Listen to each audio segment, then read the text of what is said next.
Salmo 84, verso 3.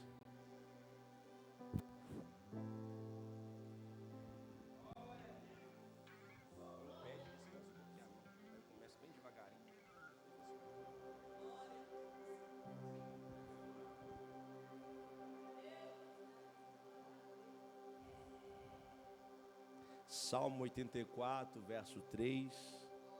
Vai encontrando, dá um sinal para mim, meu filho. Se está sem Bíblia, compra uma Bíblia lá atrás, eu vou te esperar.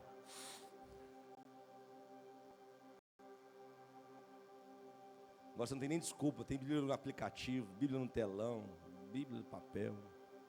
Quando você anda sem Bíblia, é porque você é um à toa mesmo. Pastor, que é isso? Você não tem dó não, irmão. Deus diz assim para Josué: meditai nessa palavra, de dia e de noite. Se eu pedir para você citar pelo menos uns 20 versículos de cabeça, você consegue? Teve um pastor que uma vez ele entrando nos Estados Unidos, e ele chegou ali na imigração e falaram assim: você veio fazer o quê aqui? Ele: eu sou pastor, vim pregar. A pergunta da imigração para ele foi a seguinte: cita para mim os 10 mandamentos. O pastor não conseguiu falar os 10 mandamentos.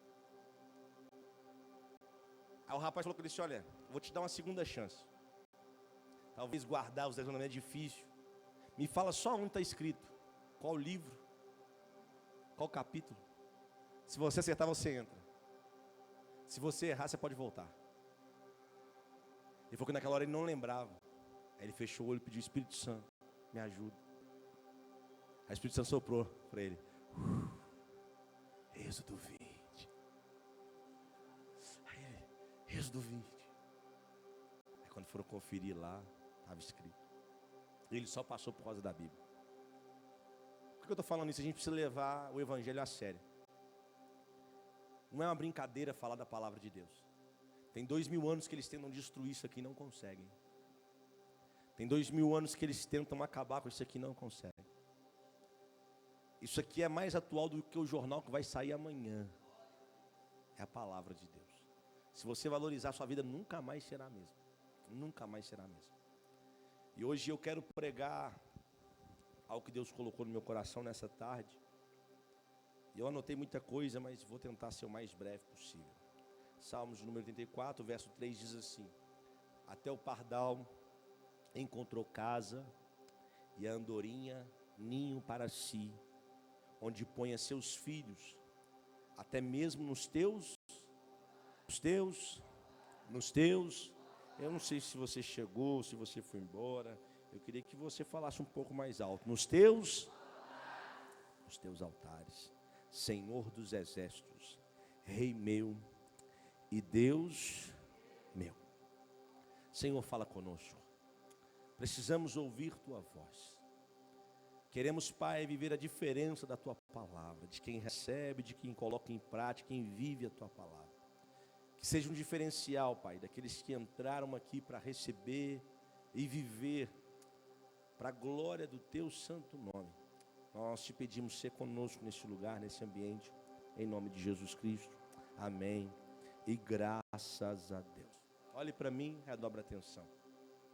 Nós estamos diante dos salmos. Salmos são canções. O salmo é para se cantar, é como uma poesia. Os salmos, tem salmos de todo tipo que você imaginar. Tem de tristeza, de alegria, de triunfo, de guerra. Tem todo tipo de salmo. E nós estamos diante dos salmos dos filhos de Corá. E é especial falar dos filhos de Corá, por quê, pastor? Eu preciso que você entenda isso para eu chegar onde eu quero pregar. Nos dias de Moisés houve uma rebelião severa. Pessoas que se voltaram contra Moisés. E dentre eles, o que encabeçou essa rebelião se chamava Corá. Corá, ele era da tribo de Levi. Mas ele, insatisfeito com o que Deus tinha entregado para ele, ele queria mais. Ele não queria só fazer o serviço dos levitas. Ele queria também fazer o ofício sacerdotal. Para ser sacerdote não bastava só ser da tribo de Levi. Tinha que ser da linhagem de Arão. Tinha que ser aronita. Corá, ele não era aronita, ele era da tribo de Levi, mas não era aronita, então ele não podia oferecer incensos no ambiente sagrado, diante do altar do Senhor. E certa feita ele vai se levantar contra Moisés, e ele vai fazer um montim contra Moisés. Eu queria que você lesse comigo o que está escrito em Números 16, o verso 3. Leia o que está escrito comigo, Números 16, verso 3. E se congregaram contra Moisés e contra Arão. Eles disseram: basta-vos, pois que toda a congregação é santa, todos são santos, e o Senhor está no meio deles. Por que, pois, vos elevais sobre a congregação do Senhor? Corá estava dizendo assim: olha, se você é santo, eu também sou. Se você é de Deus, eu também sou. Agora, por que você quer ser o líder, o chefe? Por que você e Arão querem ser os escolhidos de Deus? Todo mundo é santo aqui. Ele não estava respeitando a ordem qual o próprio Deus estabeleceu. A Bíblia vai dizer que eles vão juntar, fazer um montinho contra Moisés. Eles querem derrubar Moisés. Eles querem afrontar Moisés.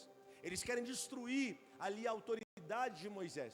E quando eles fazem isso, a Bíblia diz que eles reúnem as pessoas que estavam ali em volta. Ele tinha uma congregação.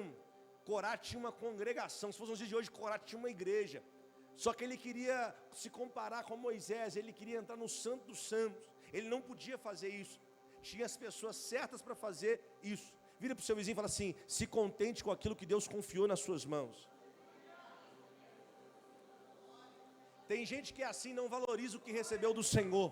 Tem gente que não consegue valorizar aquilo que o Senhor já te entregou, e fica com ganância em cima daquilo que o outro tem, enquanto Deus quer que você seja satisfeito com aquilo que Ele já te entregou, com aquilo que Ele já proveu para a tua vida. O Corá, ele está agora desafiando, não é Moisés, está desafiando o Deus de Moisés. Ele está dizendo: todo mundo aqui é santo, Moisés. Se Deus fala com você, fala comigo. Se Deus usa você, Ele também me usa. E quem diz que Deus não usa? Mas Deus colocou cada um no ofício, cada um numa situação, cada um numa circunstância. Aí Moisés olha para ele e fala assim: olha, Deus vai trazer juízo para essa situação. Eu não vou falar nada, mas Deus vai trazer juízo para essa situação. A Bíblia diz assim que Deus vai abrir a terra, vai engolir todo mundo. Preste atenção, isso nunca tinha acontecido na história. Deus abre a terra e vai engolir os homens que se levantaram contra Moisés. Eu preciso ler isso com você, porque aqui está a chave para a gente chegar onde eu quero. Números 16, nós vamos ler o versículo 32 e 33. Leia comigo. E a terra abriu a sua boca e os tragou com as suas casas, como também a todos os homens que pertenciam a Coré ou Corá, depende da tradução, e a todos os seus bens. E eles e tudo que era seu desceram vivos ao abismo, e a terra os cobriu, e pereceram do meio da congregação. Aqui eu preciso chamar a sua atenção, porque quando a gente lê lá em Números, parece que Deus matou todos os envolvidos, e certamente matou. Só que quando a gente lê de forma rápida, a gente se esquece e começa a falar que os filhos de Corá também morreram nessa situação. Mas não, os filhos de Corá, quando viram a situação, preferiram ficar do lado da verdade. Olhe para mim. Os filhos de Corá, quando viu a situação do próprio pai se levantando contra o líder Moisés, ele falou: pai, eu te amo, te respeito, mas não dá para se voltar contra o nosso líder. Eu vou ficar do lado da verdade. A Bíblia diz que eles ficaram do lado da... Porque tem gente que é assim, quando a circunstância chega, ele puxa sardinha para a família. Ele privilegia o filho, a filha, o esposo, a mulher. Ele vai privilegiando aqueles que estão de perto. Mas quem tem compromisso com a palavra, eles vão olhar primeiro para os da família da fé. Primeiro eu vou olhar aquele que está certo, aquele que a palavra está dizendo que está certo. Eu não vou me prejudicar porque alguém está se levantando, está sendo contrário ao que está acontecendo, para eu morrer junto com ele, não. Eu vou aqui me ficar na posição que Deus quer que eu fique. A Bíblia diz que os filhos de Corá, eles foram poupados. Leia comigo Números 26, verso 11. Fala, vizinho, está escrito. Mas os filhos de Corá, não. Ele levantou um montinho e falou: nós vamos desafiar Moisés. Quem está comigo? Um tanto se levantou: eu estou com você, eu estou com você. Os filhos falaram assim: pai, não faz isso não. Pai, ó, eu te amo, mas eu não vou com o senhor não. A Bíblia diz que eles se reuniram, a congregação, aqueles que estavam no montinho, ficaram todos juntos contra Moisés. E naquele momento Deus olhou e falou: olha, peraí, estou gostando disso não, hein? Vai morrer todo mundo. Eles não deram ouvidos, o juízo veio, a terra abriu e morreu todo mundo. Ele não era só o que encabeçava, tinham 3 principais. Era Corá, Datã e Abirão. Esses 3 morreram, todos da sua família, de suas congregações também morreram, caíram no abismo. Morreram muitas vidas naquele dia. Mas a Bíblia diz que Deus preservou os filhos de Corá. E a pergunta por quê? É porque Deus conhece o futuro. Se Deus não preservasse a descendência de Corá, ia faltar um Samuel lá na frente. Ia faltar alguém que ia dar ouvidos à voz de Deus lá na frente. Por quê, pastor? Samuel, Eucana é descendência de Corá. É a mesma linhagem de Levi. Se Deus exterminasse toda a linhagem, lá na frente ia ter um problema. Só que como Deus conhece o futuro, falou assim: vou preservar a descendência. Tem gente fazendo coisa pesada no presente, e Deus falou: com você eu não tenho mais história, mas eu ainda vou preservar a tua descendência, porque de coisa ruim Deus é capaz de extrair coisas boas. De situações perversas, Deus é capaz de tirar. Ai, meu Deus do céu. Alguém está aqui? Os filhos de Corá, eles vão compor salmos, 12 salmos. Nós temos 150 salmos, canções. 73 foi Davi que compôs. Davi, antes de ser conhecido como o guerreiro, destruidor de gigante, ele foi conhecido como um tocador de harpa, alguém que trazia libertação. Aí quando os filhos de Corá se manifestam, isso aqui é maravilhoso, porque todos olham para ele com um olhar de preconceito, um olhar de: o seu pai é um traidor. Mas olha o que eles vão escrever no Salmo 46, vamos ler do verso 1 ao 11. Fala com o seu vizinho: está escrito, meu filho. 46, do 1 ao 11. Deus é o nosso refúgio e fortaleza, socorro bem presente na... Olha isso. Verso 2.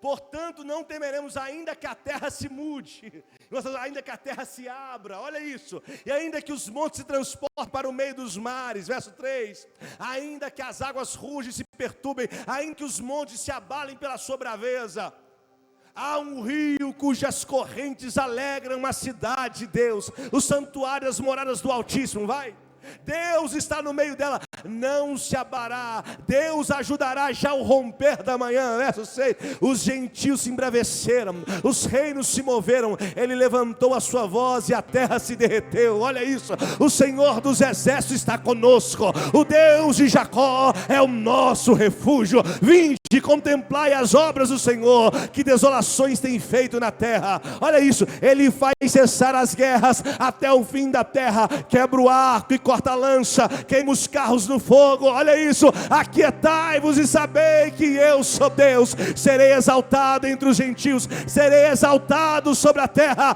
o Senhor dos exércitos está conosco, o Deus de Jacó é o nosso... Chacoalha o vizinho e fala: se prepara, por esses dias vão se levantar contra você, vão falar mal a respeito de você, mas o seu refúgio é o Senhor.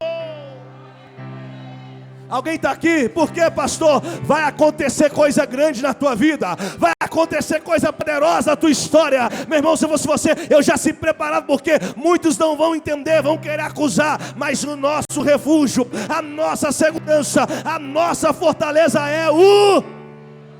Fala com o seu vizinho: você está guardado nele. Eles vão escrever 12 salmos, eles vão compor 12 canções, e dentre elas está o salmo de número 84. E eu li com você o verso 3. E eles começam dizendo assim: até pardal encontrou, e a andorinha ninho para... onde põe os seus filhos, até mesmo os teus altares. Senhor dos exércitos, Rei meu e Deus. Ele está fazendo aqui uma analogia. Ele está dizendo assim: olha, os pardais, as andorinhas que são irracionais, não conseguem raciocinar, mas na hora de fazer o seu habitat natural, eles procuram o altar do Senhor. Como que os passarinhos conseguiram acessar esse ambiente de glória? Como que eles estabeleceram esse ambiente aonde se um ser humano entrasse de forma errada, ele morria? E a Bíblia diz que eles não entram sozinhos, entra toda a prole, fez casa para si, para um ninho para os seus filhos. Antes o sumo sacerdote podia entrar uma vez por ano, no santíssimo lugar ele entrava sozinho, mas agora os passarinhos não entram sozinhos, eles entram com toda a família, com toda a casa. Era Deus mandando uma mensagem para Israel. Sabe qual é? A mensagem é a seguinte: ó Israel, preste atenção. A lei trouxe um homem para dentro desse ambiente santíssimo, mas a minha graça vai trazer você, a sua casa, a sua família. Alguém está levantando a mão, você entendeu? O teu esposo vai vir, os teus filhos virão, não vai se perder ninguém. Deus está dizendo: o meu desejo é esse. Assim como os passarinhos acessam os altares, a tua família também vai acessar esse ambiente de glória, esse ambiente de vida, esse ambiente de... Tem alguém comigo nesse lugar? Segura a mão do vizinho e fala: não vai se perder ninguém da sua casa, não vai se perder ninguém da sua família. Continua crendo, porque o milagre vai acontecer. Deus está dizendo: o meu desejo é que você seja salvo, a sua casa seja salva, a sua família seja alcançada. Alguém comigo nesse lugar? Foi a época que era individual, meu irmão, agora não é. É Deus dizendo: começa em você, mas não para em você. Começa em você, mas não termina em você. Vai atravessar a tua descendência. As gerações futuras vão saber que há um Deus. Ai, meu Deus do céu. Vou esperar você chegar no culto.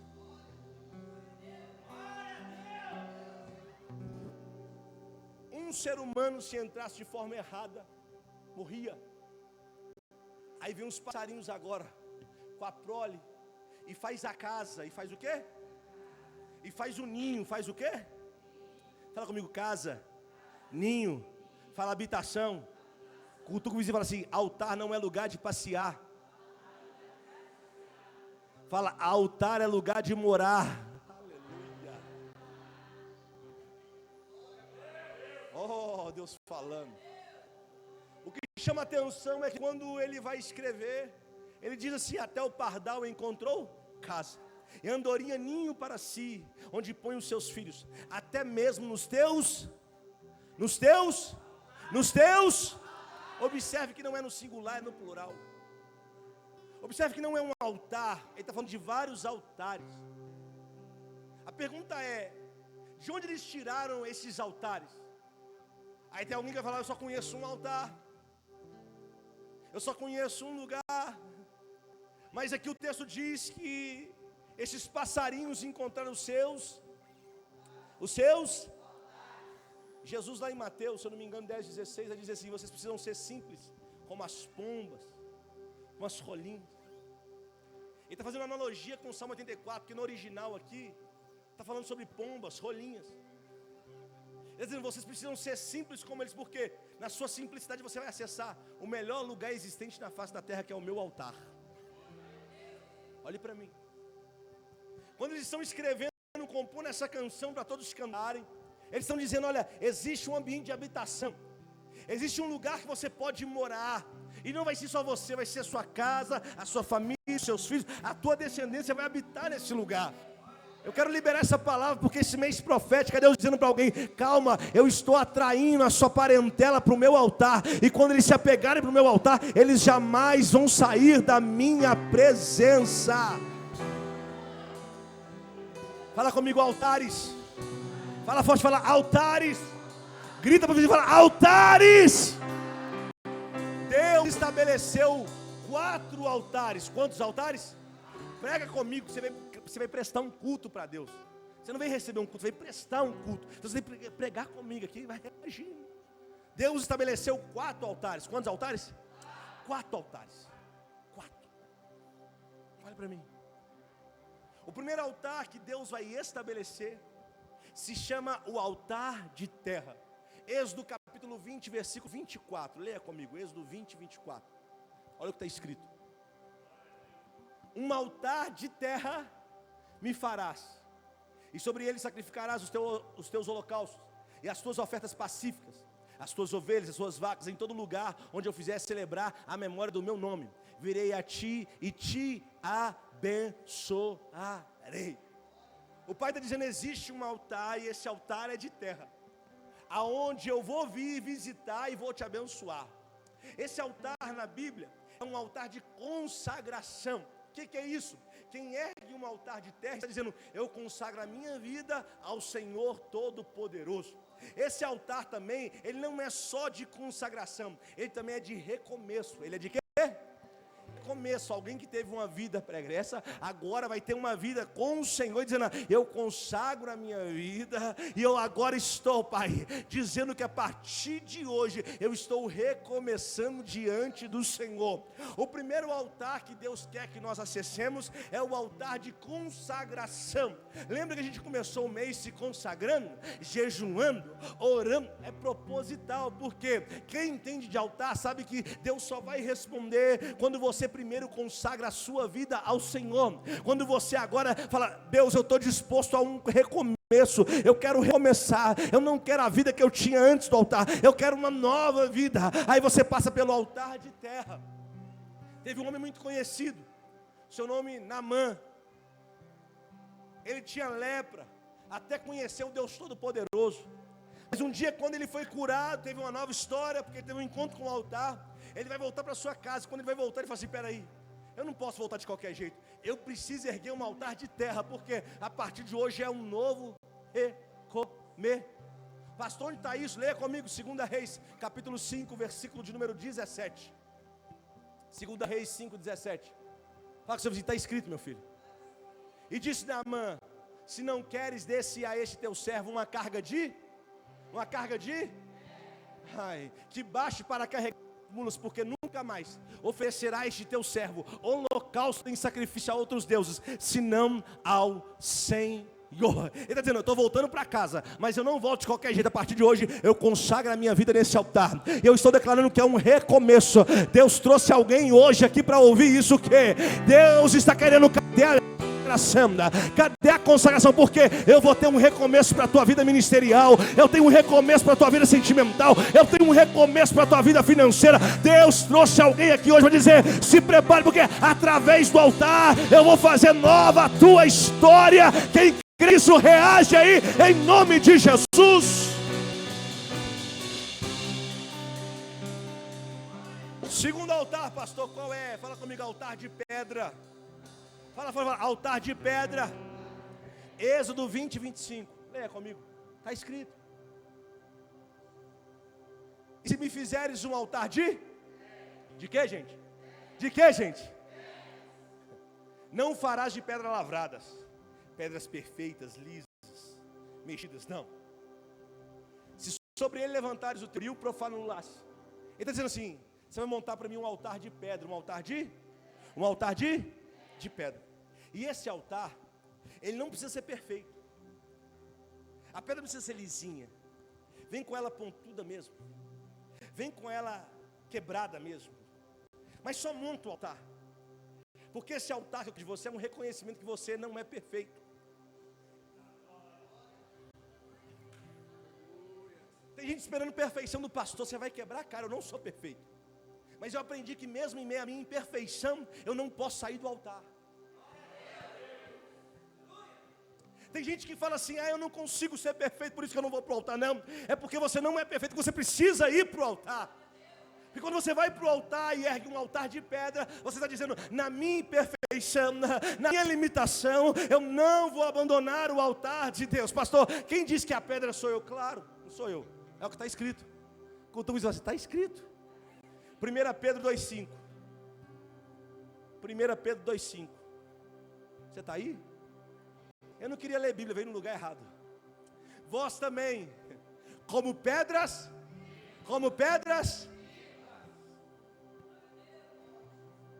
O que ele é? Tem alguém do seu lado que é uma? Um dia Jesus falou assim para Pedro: tu és Pedro, pedra, rocha.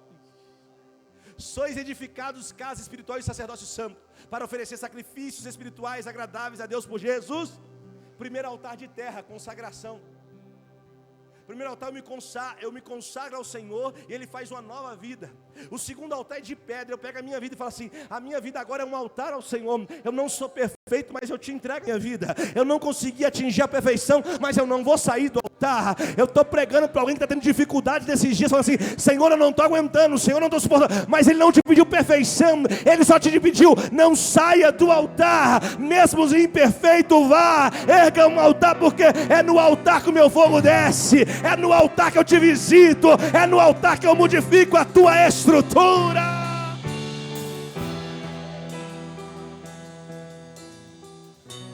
Mesmo sendo imperfeito, eu não posso me afastar do pastor, que negócio é esse? Terceiro altar, fala comigo: altar de cobre. Vou falar altar de cobre. Você não comeu ainda não? Quem está com fome? Só os que estão com fome, levanta a mão assim: fome, pastor, com fome, pastor. Vai ter cantina hoje.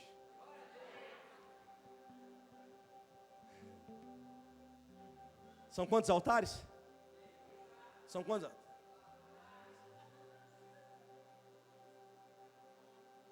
É pedra perfeita. 4 altares. Quantos altares?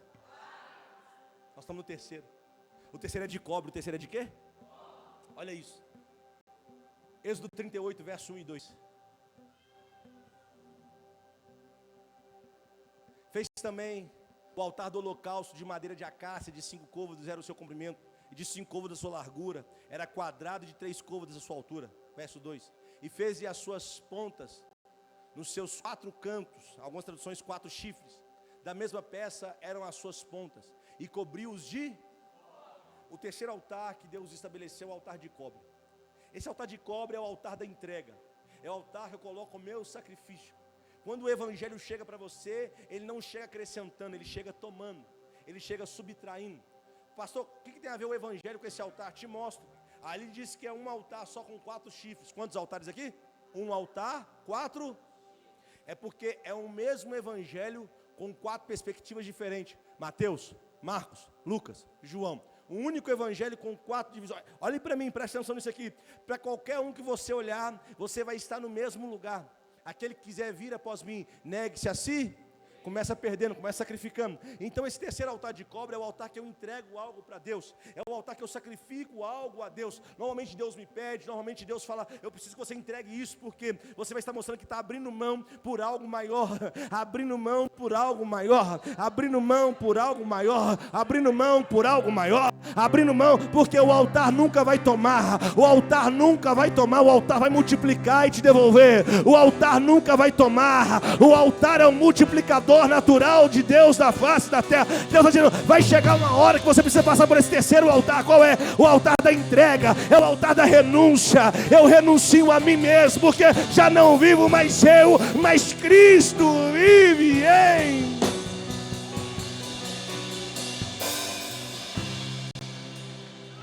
Fala comigo: altar de entrega. Fala que você está chegando a hora, meu filho. Esse altar a gente pula fora. Esse altar eu não quero saber dele. Esse altar é o que eu quero me esquivar. Não, Deus me chamou só para ser consagrado. Deus me chamou só para ser cheio do fogo. Não, Ele te chamou para entregar também. A gente chega no 4º altar. O 4º altar é o altar de ouro. Fala comigo: altar de ouro.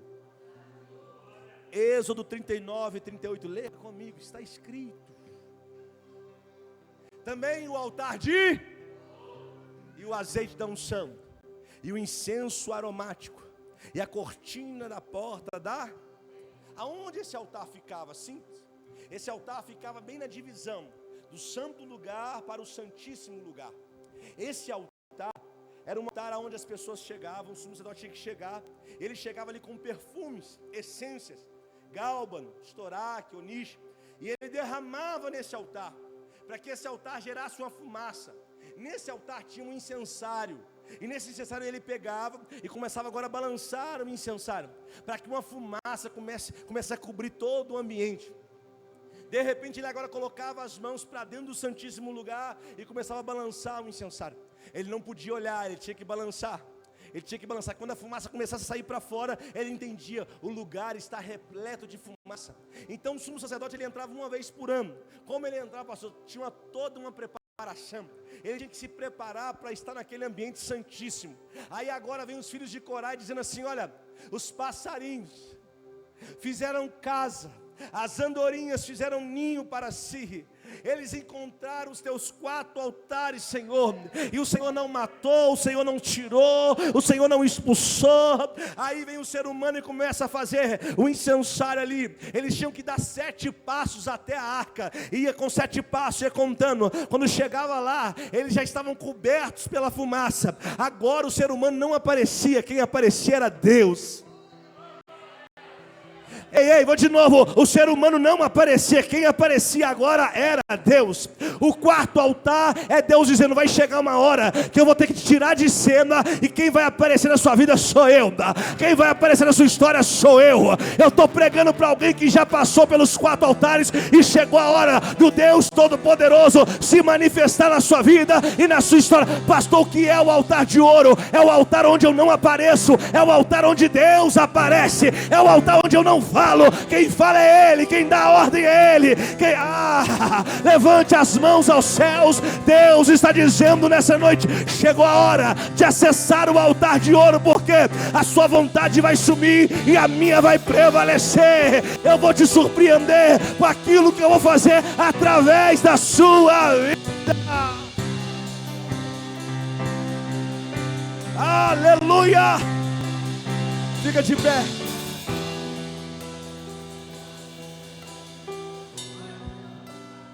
Até o pardal encontrou casa, e a andorinha ninho para si, onde põe os seus filhos. Até mesmo nos teus altares, Senhor dos exércitos, Rei meu e Deus. Deus te chamou aqui hoje para dizer: você precisa passar pelos 4 altares. Não tem como fugir. O primeiro altar, altar de terra, aquele que você vai consagrar a sua vida a mim. É nesse altar que eu vou te dar um novo começo, uma nova história. Você vai passar pelo 2º altar também. Esse 2º altar é o altar de pedra. É quando você fala: Senhor, a minha vida é imperfeita, mas eu não vou sair desse lugar. A minha vida não é perfeita, mas eu não vou te abandonar, eu não vou te deixar, não vou te esquecer. Eu tento todos os dias ser melhor, mas eu não consigo.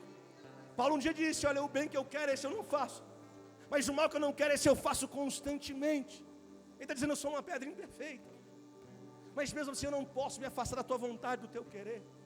O diabo está enganando vidas, falando assim: olha, já que você é imperfeito, sai da casa, sai da igreja, não vai mais para o altar. E Deus falando assim: não, entenda que você é imperfeito. Você sabia que os altares pagãos tinham que ser com pedras lisas, pedras finas, encaixes perfeitos? Aí Deus vem na contramão e fala assim: meu altar não vai ser assim, o meu altar vai ter com pedras imperfeitas. Alguém vai olhar para a sua vida e falar assim: como que ele, sendo imperfeito, está vivendo isso em Deus? Como que ela, sendo imperfeita, está vivendo isso em Deus? É porque não sou eu, é Ele. Não é a minha glória, é a glória dele. O 3º altar é o altar de cobre, o altar de holocausto. É a hora que Deus te chama e fala assim: cadê o Isaac? Vem para o altar. Entrega um Isaac no altar, porque você vai para a próxima temporada, vai para o próximo estágio, que é o 4º altar, o altar de ouro. É nesse altar que a fumaça toma conta. A fumaça toma conta. Ninguém te vê, ninguém te enxerga, mas todos enxergam Deus na tua vida. Todos vê Deus na tua história. Eu estou declarando que nesse mês ainda, a fumaça de Deus está te cobrindo. A fumaça de Deus está cobrindo a sua casa, a sua família, a sua vida, a sua finança, o seu ministério, a tua saúde. Porque você não vai aparecer mais, você não vai ser notado, mas porque, pastor, Ele vai aparecer.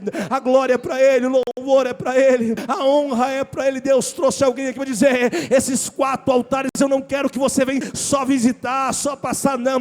Vai estabelecer morada, vai fazer casa, vai ter habitação. Quando alguém te perguntar o que mudou a tua vida, você fala assim: foi o altar de Deus. O que transformou a tua vida foi o altar de Deus. Feche os seus olhos. Feche os teus olhos. Até os passarinhos encontrou os altares. Até as andorinhas encontrou os altares. Deus está dizendo: você precisa fazer como os pássaros. encontrar os altares do Senhor. Encontrar os altares do Senhor. Feche os olhos e peça a Ele. Fala: Senhor, me ensina o caminho dos teus altares. Me ensina o caminho dos teus altares. Se consagra a Ele nessa noite. Fala: Senhor, consagra a minha vida a Ti, porque eu quero um novo começo. Eu quero recomeçar na Tua presença. Eu quero recomeçar diante do Senhor. E daqui a pouco Ele vai te pedir algo, entrega isso. Vai doer, vai machucar. Alguém não vai entender o que você está fazendo, mas não precisa dar explicações. Só precisa crer, confiar, acreditar. E quando tudo parecer perdido, você vai acessar o altar de ouro. Esse altar onde a fumaça cobriu tudo. As pessoas só verão o resultado. Eles não vão entender como Deus fez, mas vão saber que Deus fez. Eles não vão entender como Deus realizou, mas eles vão entender que Deus realizou.